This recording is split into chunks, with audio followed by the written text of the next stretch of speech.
So the headlines read Manchester City hammer, Newcastle, and that's what it was, an absolute hammering. And I'm not always heaping praise on Manchester City. I do critique their defensive capabilities at times, but they looked phenomenal going forward in this game. They came flying right out the blocks. A mistake from Newcastle allowed for Dzeko to win the penalty, which Aguero slotted home.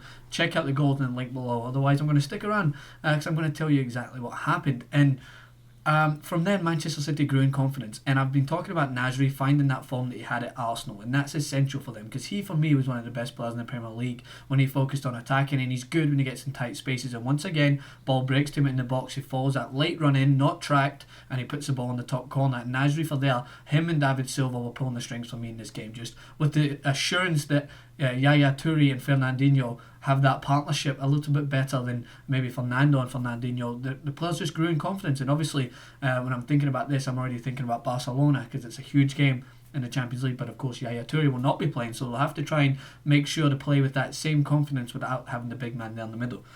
So from there, one of the best goals I've seen in the Premier League this season has to be said. It's goals like this are just overlooked more often than not. David Silva picks up in the midfield, diagonal ball in behind, and Dzeko takes it on his chest so beautifully in his stride and slots it home. And I tweeted, who's this new striker that Manchester City have? It said Dzeko. Like, I once said he was a bit overrated, but his movement was so fluent. He caused problems for Newcastle all day long, who just weren't at the races, I'm afraid. Yes, Manchester City were good, but Newcastle were very poor. Tracking runs from start to finish, it was not their best game, and I think that Manchester City took advantage of that, and this is going to have their confidence sky high going into this huge game in the Champions League. So then David Silva deservedly got a goal after that, when it was a great run from Aguero, and again, it's that late runner, David Silva. When you have four midfielders with Fernandinho, Yaya Toure, David Silva, and Nasri, they interchange. 1 minute Silva's on the right picking the ball up, and Nasri's making a late run through the middle. And in this example, Silva comes from the left hand side and just tracks his run. It's no one's tracking his run, slowly moves into the box, and before you know it, he's right there, and the ball breaks to him. Great finish again.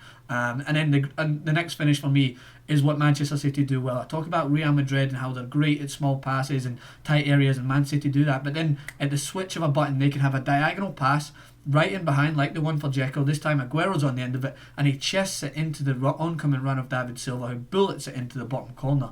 And I'm looking at myself and I'm thinking, this is a good team. Like, this is a Manchester City that we know from a couple of years back, who are so comfortable at the back that they were able to go forward in numbers, and they had tons of players banging runs in, like from the fullback Eric Zabaleta moving up, and they just looked good. I had to say, they looked really good, and all credit to them for me for this game. So there you have it here on TYT Sports, a recap of the game. Make sure to leave your comments in the section below, subscribe, and stay tuned for our best and worst of the Saturday of the Premier League coming very soon. Thanks, guys.